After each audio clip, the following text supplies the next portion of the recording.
Hello everyone, welcome to golden GK 21 friends. बहुत बड़ी update है आप सभी कैंडिडेट के लिए। जो लोग B S S C CGL 4 notification का वेट कर रहे थे, और मैं आपको बता दूं इसमें एएसओ का सीट जो है बढ़ाया गया है। कितना बढ़ाया गया है इसके बारे में भी चर्चा करेंगे। नोटिफिकेशन अब आपके सामने है, इसलिए आप लोग जी जान लगा के प्रिपरेशन करिए। बहुत कम टाइम है, बहुत ज्यादा टाइम नहीं है, और अच्छे से मेहनत करिएगा तो आपके हाथ में जो है एक सीट कंफर्म हो जाएगा। चर्चा करेंगे। इससे पहले आप सबको मैं बता दूं, अभी जो है बीपीएससी एएसओ का एग्जाम डेट में बदलाव किया गया है। इसके रिगार्डिंग भी हम लोग चर्चा करेंगे। हालांकि ये न्यूज तो मैं आपको कल ही जो है बता दिया था, अभी मैं एक बार रिपीट कर दे रहा हूँ। कुछ लोग यहाँ पे पूछ रहे थे। अच्छा, एक डाउट और है आप लोगों का कि सर हम एग्जाम हॉल में जो है कौन कौन से बुक लेके जा सकते हैं। हाँ, आप एग्जाम हॉल में चाहे बीपीएससी एएसओ की मैं बात करूँ या बीएसएससी सीजल 4 का जो भर्ती आ रहा है उसकी मैं बात करूँ, तो दोनों में जो है 3 बुक ले जाने का अलाउ है एग्जाम हॉल में। सही सुन रहे हैं, 3 बुक आप लेके जा सकते हैं। चर्चा करेंगे। और मैं क्यों कह रहा हूँ कि एनसीईआरटी पढ़िए, ताकि अगर आप ये बुक एग्जाम हॉल में लेके भी जाते हैं तो आपको बहुत फायदा मिलेगा ना। तो सबसे पहले जो आप लोग का एग्जाम डेट है बीपीएससी एएसओ का, जरा सा देख लीजिएगा ना। बीपीएससी एएसओ का जो है भाई एग्जाम डेट में बदलाव किया गया है। आपका एग्जाम जो होने वाला था वो 10 सितंबर का होने वाला था, है ना। सॉरी, 13 सितंबर को होने वाला था बीपीएससी एएसओ। तो अब 13 का नहीं होके अब जो है आप लोग का जो एग्जाम होगा वो 10 सितंबर का होगा, है ना। और 71 बीपीएससी जो 10 सितंबर 2025 को होने वाला था, एक्सचेंज हो गया है डेट में। तो कोई बात नहीं, तो भाई 3 दिन जाहिर सी बात है कम मिल गया है, कम पड़ गया आपको, कोई बात नहीं। अब अभी भी जो है आपके पास टाइम की मैं बात कर लूं तो लगभग 65 डेज है ना। 65 डेज आपके पास है। जो लोग बीपीएससी एएसओ के लिए तैयारी कर रहे हैं, मैं आपके लिए बता रहा हूँ, ठीक है। चलिए, तो अब आपको क्या करना चाहिए और इसके बारे में भी चर्चा करेंगे। बीएसएससी सीजल 4 के बारे में भी चर्चा करेंगे। भाई थोड़ा सा पैसेंस बना के रखिए। एक जो कॉमन क्वेश्चन आ रहा है कि सर कैसे हम प्रिपरेशन करें, और ये टॉपिक लिस्ट मैं आपको दिया हूँ टेलीग्राम पे, नहीं डाउनलोड किया है ना, ये फ्री में है, इसका कोई मैं चार्ज नहीं लिया हूँ ना। ये फ्री में आपको ये टॉपिक लिस्ट दिख जाएगा भाई। यहीं से क्वेश्चन आया है ना। चाहे हिस्ट्री की बात कर लो, ज्योग्राफी की बात कर लो, इकोनॉमिक्स की बात कर लो, या मैथ्स की बात कर लो, बिहार स्पेशल की बात कर लो, करंट अफेयर्स की बात कर लो, सारे सेक्शन का जो है टॉपिक का लिस्ट में दे दिया हूँ। टेलीग्राम जाके ज्वाइन कर लीजिए, वहां पे इसको पढ़ लीजिए। क्वेश्चन इसके बाहर नहीं जाएगा, मैं बार बार कह रहा हूँ, है ना। और इसका जो सिलेबस है, सिलेबस से जाने से पहले मैं थोड़ा सा कुछ इन्फॉर्मेशन दे दूं आप लोगों को। बहुत सारे फ्रेंड्स जाहिर सी बात है मेरे साथ जुड़ के पढ़ रहे हैं, कुछ लोग जो है नहीं जुड़ पाए हैं, जुड़ना चाहते हैं। तो भाई हम आपके लिए कंप्लीट जो है ये कंप्लीट सीरीज है। क्या क्या दूंगा मैं थोड़ा सा बता देता हूँ। इसका फी मात्र 1599 है। इसमें देखो कौन कौन सा एग्जाम, बीपीएससी एएसओ, है ना। उसके बाद बीएसओ का जो एग्जाम हो रहा है वो भी कवर हो रहा है। बीएसएससी सीजीएल 4 तक इसका वैलिडिटी रहेगा, और इंटर लेवल का, मतलब एक साथ एक बार पढ़िए और ये सारे एग्जाम को क्लियर करिए। इसमें से किसी भी परीक्षा के लिए तैयारी कर रहे हैं तो आप आराम से जुड़ के पढ़ सकते हैं। और सबसे बड़ी बात है, इसमें आपको मैथ्स मिल रहा है, मैथ्स का कंप्लीट क्लास मिलता है टॉपिक वाइज। ऐसा नहीं कि एक दो क्वेश्चन करवा के आपको भगा दिया जाता है, नहीं। मैथ्स अगर पढ़ रहे हैं ना तो भाई बहुत अच्छे से और जीरो से सब कुछ पढ़ाया जाता है।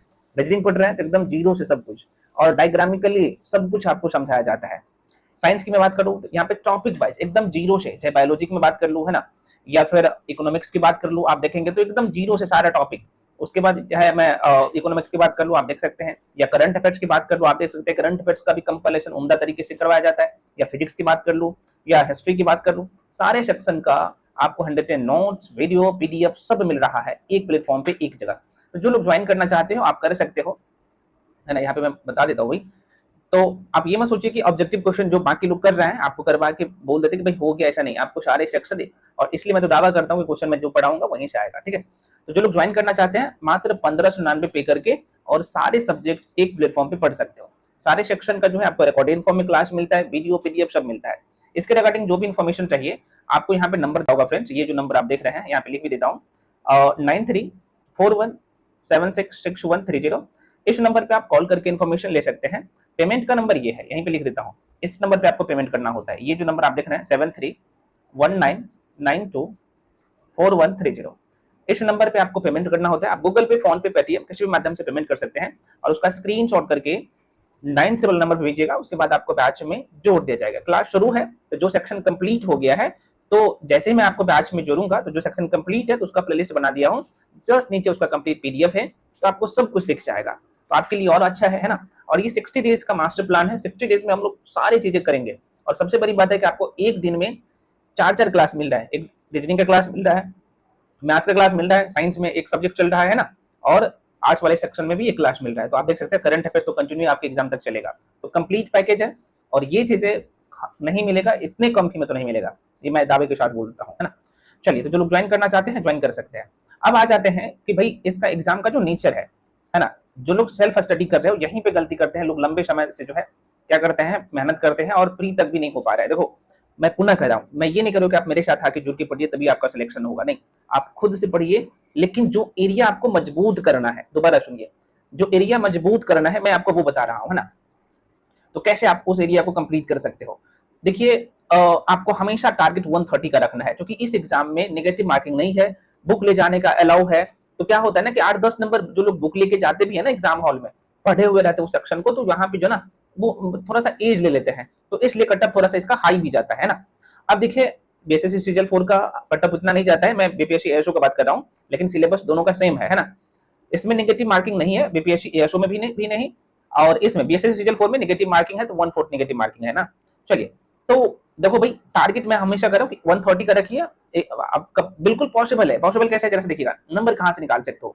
रीजनिंग में 50 में 50 क्वेश्चन, और ये पता है 50 क्वेश्चन आपका जो प्रैक्टिस रहेगा तो ये 30 से 35 मिनट, मान के चलो कि आप एक एवरेज स्टूडेंट है ना, तो ये 40 मिनट में कर ले जाओगे, और 50 क्वेश्चन आपके मुट्ठी में होगा। चलो ठीक है, थोड़ा सा आपका वीक भी है तो 48 नंबर तो आपके मुट्ठी में होगा, ठीक है।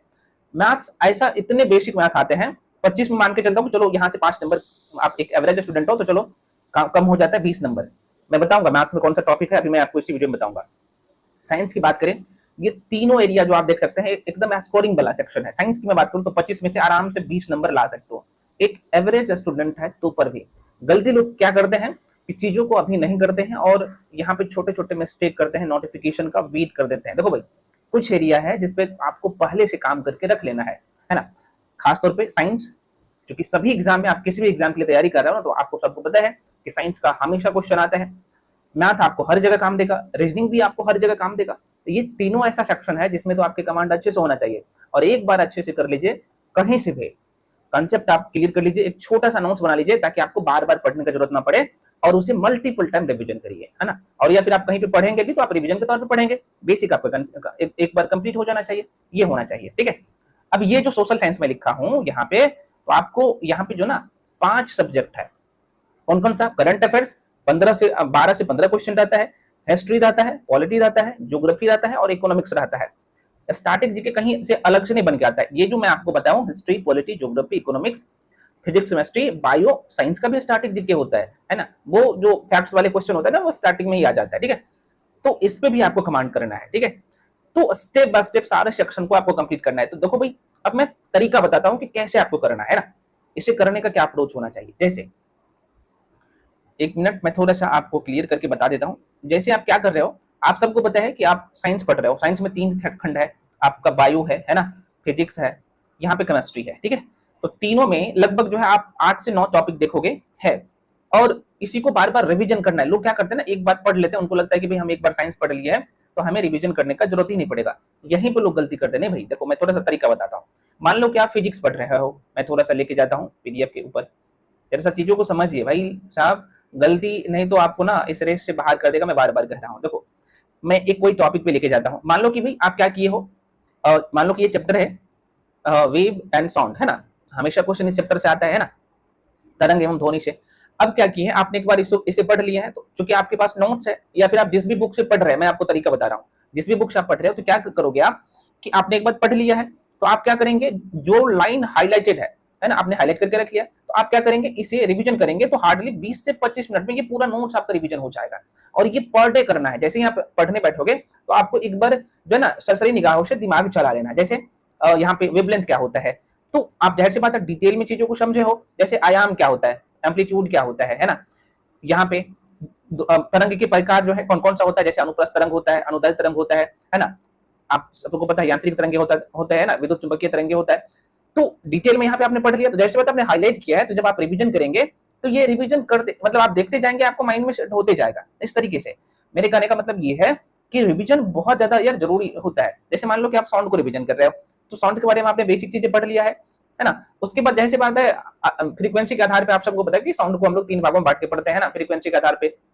ऑडिबल वेव है, इंफ्रासोनिक वेव है ना, अल्ट्रासोनिक वेव है, मैं हिंदी में भी लिख दिया हूँ। तो आप जब आप रिवीजन करेंगे तो एक बार देखते जाएंगे और ये आपके माइंड में शिफ्ट होते जाएगा जब आप एक बार अच्छे से पढ़ लिए हैं। और देखो ये साउंड वाले चैप्टर्स भी न्यूमेरिकल आता है, तो बेसिक न्यूमेरिकल आपको आना चाहिए। बेसिक न्यूमेरिकल का अगर आप अच्छे से पढ़ लेंगे तो आप कितने भी लेवल का क्वेश्चन दे तो आराम से बना सकते हैं, हमेशा यहाँ से क्वेश्चन आसानी आता है। मेरे कहने का मतलब ये है, मान लो कि आप लाइव चैप्टर पढ़ रहे हो तो चीजों को करना पड़ेगा डायग्रामिकली, और रिवीजन करने के लिए ये, जैसे मान लो कि आप बायोलॉजी को कर रहे हो, सेम क्वेश्चन आपने पढ़ लिया है डायग्रामिकली चीजों को, अब जब आप रिवीजन करेंगे तो आपके माइंड में चीजें चलना चाहिए कि हमें जो है ये टॉपिक हमने पढ़ा है, अब अगले दिन रिवीजन करेंगे तो हमारे माइंड में होना चाहिए। सेम कंडीशन ये सारे सेक्शन के लिए, चाहे इकोनॉमिक्स में बात करूं या बाकी सेक्शन की बात करूं या करंट अफेयर्स में बात कर लूं, तो ये सारे सेक्शन के लिए रिवीजन जरूरी होता है। और अपना एक प्रॉपर नोट्स नहीं है, मैं बार बार कह रहा हूं, तो कोई बात नहीं, आपके पास बुक होगा, कोई भी बुक तो पढ़ रहे होंगे, उसे हाईलाइट किए होंगे तो उसे करिए।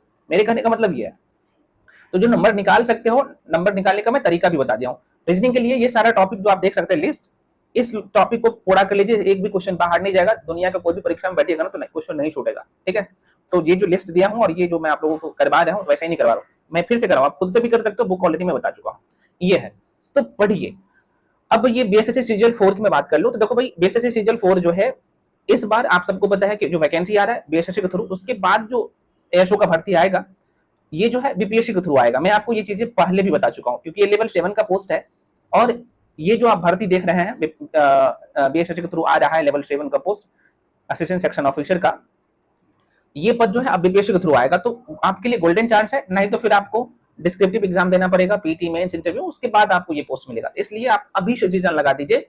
और ये जो भर्ती है बीएसएससी सीजीएल 4 का, आपने देखा होगा कल बहुत सारे यूट्यूब पे अभी लोग बता रहे थे, है ना, दैट से पता है वो जो समान प्रशासन विभाग है वहां पे मीटिंग होने जा रहा है अलग अलग डिपार्टमेंट से, है ना, और कहाँ पे कितने पोस्ट खाली है और जो भी सीटें खाली है तो जाहिर सी बात है उसका वैकेंसी बहुत जल्द रिलीज करेगा। और मैं बता दूं आपको, जो बीएसएससी सीजीएल 4 की मैं बात कर लूं, सीजीएल 4, तो ये प्रबल संभावना है कि आप लोग का नोटिफिकेशन इसी मंथ जुलाई के लास्ट वीक में कंफर्म आ जाएगा। चूंकि इलेक्शन का साल है, सारे वैकेंसी जाहिर सी बात है आपके सामने है, तो सरकार और दरोगा का भर्ती तो 15 जुलाई से पहले आ ही रहा है, तो ये सारे भर्ती आपके सामने है। तो ये गोल्डन चांस अपने हाथ से मत जाने दीजिए और जी जान लगा के तैयारी में लग जाइए। अब यहाँ पे हम लोग देख लेते हैं कि बुक आप जो है कौन कौन से लेके जा सकते हैं, ठीक है। देखो भाई, ये चीजें आपको हर जगह नहीं मिलेगा, कोई लोग वीडियो बनाते भी हैं तो एक वीडियो में इतने सारे इन्फॉर्मेशन आपको नहीं देते हैं, और दे रहा हूँ तो समझ ही रहे हैं। अब यहाँ पे देखो, जो बुक ले जाने का अलाउ है, आप 3 बुक अपने एग्जाम हॉल में लेके जा सकते हैं। कुछ लोगों को लग रहा होगा क्या सर सही में बुक ले जा सकते हैं एग्जाम हॉल में? भाई सही में ले जा सकते हो। देखो इसमें तुम 3 बुक लेके जा सकते हो, एक आप साइंस का बुक लेके जा सकते हो और ये एनसीईआरटी या एससीईआरटी होना चाहिए, ठीक है। साइंस का एक बुक ले जाके जा सकते हो, तो इसलिए मैं कह रहा हूँ कि कुछ सेक्शन के लिए एनसीईआरटी पढ़िए, खासतौर पर साइंस के लिए और ज्योग्राफी के लिए एनसीईआरटी पढ़ लो, ताकि आपका जो है लगभग 8 से 10 नंबर, सही सुन रहे हैं, 8 से 10 नंबर जो है ना ये इंक्रीज हो जाएगा, ठीक है, दूसरे से। अगर वहां पे क्वेश्चन आप एग्जाम हॉल में गलत करोगे तो जाहिर सी बात है आपको वहां से फायदा मिल जाएगा। तो 3 बुक लेके जा सकते हैं साइंस का। यहाँ पे देखो, यहाँ पे साफ साफ लिखा हुआ है ना, मैं थोड़ा सा आपको दिखा देता हूँ। ये पुस्तक जो आप लेके जा सकते हैं यहाँ पे साफ साफ मेंशन किया गया, एक साइंस का लेके जा सकते हैं, एक आर्ट्स वाले सेक्शन का, और एक जो है मैथ्स का बुक लेके जा सकते हैं, साफ साफ मेंशन किया गया है ना। ये बुक जो है एनसीईआरटी, एससीईआरटी या जो है आप देख सकते हैं, मैं थोड़ा सा इसे इरेज कर लेता हूँ ना, आईसीएसई बोर्ड जो है ना, इनमें से तीनों में से कोई एक जो है यहाँ पे कर लेके जा सकते हैं, ठीक है। तो ये है 3 बुक आप ले जा सकते हैं। तो अच्छा, कौन से बुक लेके जाना है एनसीईआरटी का मैं बता चुका हूँ पहले भी, तो एक साइंस का ले लीजिएगा। इसलिए मैं कह रहा हूँ कि भाई साइंस का जो है आप ना 10th क्लास के एनसीईआरटी को अच्छे से पढ़ लो, है ना, इसमें फिजिक्स केमिस्ट्री बायो है, ताकि आप अगर इनकेस लेके जाओ भी तो आपको फायदा मिले। आर्ट्स वाले सेक्शन में क्या करो, ज्योग्राफी जो कर रहे हैं, ज्योग्राफी, इंडियन ज्योग्राफी ना पूरे तरीके से जो है 11th क्लास के एनसीईआरटी है पार्ट बी, उसमें पूरा ज्योग्राफी है, उसके बाहर क्वेश्चन नहीं आता है, उसको पढ़ लो ताकि ज्योग्राफी का क्वेश्चन आए, 10-12 क्वेश्चन आता है तो आपके मुट्ठी में रहे, मल्टीपल टाइम पढ़ लो, ठीक है। मैथ्स तो कोई लेके जाता नहीं है, आपको जरूरत भी नहीं पड़ेगा मैथ्स के लिए। अच्छा, मैथ्स के लिए मैं बता देता हूँ, आपको मात्र 10 टॉपिक पढ़ना है, परसेंटेज पी जाना है, ठीक है, 2 से 3 क्वेश्चन आता है, प्रॉफिट एंड लॉस का 3 से 4 क्वेश्चन आता है, सिंपल इंटरेस्ट का, कंपाउंड इंटरेस्ट का, रेशियो का, एज का, time and work, time and distance, partnership मैं पहले ही बता चुका हूँ, है ना। उसके बाद बोट एंड स्ट्रीम का बेसिक सा क्वेश्चन आता है, टाइम एंड डिस्टेंस का, सिंप्लीफिकेशन का, एलसीएम एचसीएफ, ये 10 से 12 टॉपिक कर लीजिए।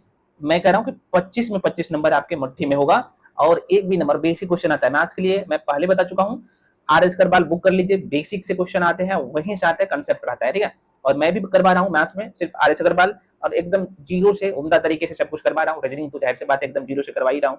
तो ये सारी चीजें आपको एक जगह मिल रहा है, तो आप मेरे साथ ज्वाइन करना चाहते हो तो कर सकते हो। बाकी मैं आपको सारी चीजें बता दिया हूँ। रीजनिंग का ये कंप्लीट लिस्ट मैं पुनः कर रहा हूँ, आप तैयार कर लीजिए।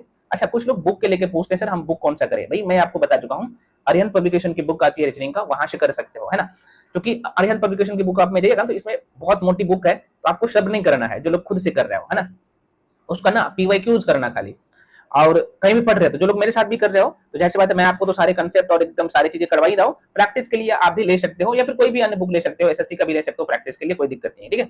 मैथ्स में आरएस कलवार करवा रहा हूँ, प्रैक्टिस के लिए कोई भी बुक ले सकते हो, ठीक है। तो ये है तैयारी में लग जाओ। ये जो लिस्ट है, टॉपिक का लिस्ट सारे सब्जेक्ट का मैं दे दूंगा, इतना ही करना होता है, क्वेश्चन यहीं से आता है, ठीक है। तो आशा करते हैं फ्रेंड्स आपको सारी चीजें समझ में आया होगा, और आशा करते हैं कि आप लोग पूरे तरीके से जोरों शोरों से तैयारी में लग गए होंगे, क्योंकि आपके सामने एक एएसओ नहीं बल्कि दो दो जो है एएसओ है। जो लोग बीएसएससी जो है बीएसओ के लिए तैयारी कर रहे हैं, भाई हम आपके लिए भी कंप्लीट बैच लेके आए हैं। एक ही बैच है, अलग अलग से नहीं खरीदना है ना, एक बैच खरीदिए, आप सारे एग्जाम को कंप्लीट करिए। आशा करते हैं आपको सारी चीजें समझ में आया होगा। तो फ्रेंड्स मिलते हैं अगले वीडियो में, और सभी लोग जाकर टेलीग्राम जाके ज्वाइन कर लीजिए। टेलीग्राम का लिंक भी जो है इसी वीडियो के डिस्क्रिप्शन बॉक्स में मैं दे चुका हूँ, और मैं पुनः कर रहा हूँ, जो लोग ज्वाइन करना चाहते हो तो आप ज्वाइन कर सकते हो, सब कुछ आपके सामने है, ठीक है। तो मिलते हैं अगले वीडियो में, तब तक के लिए जय हिंद।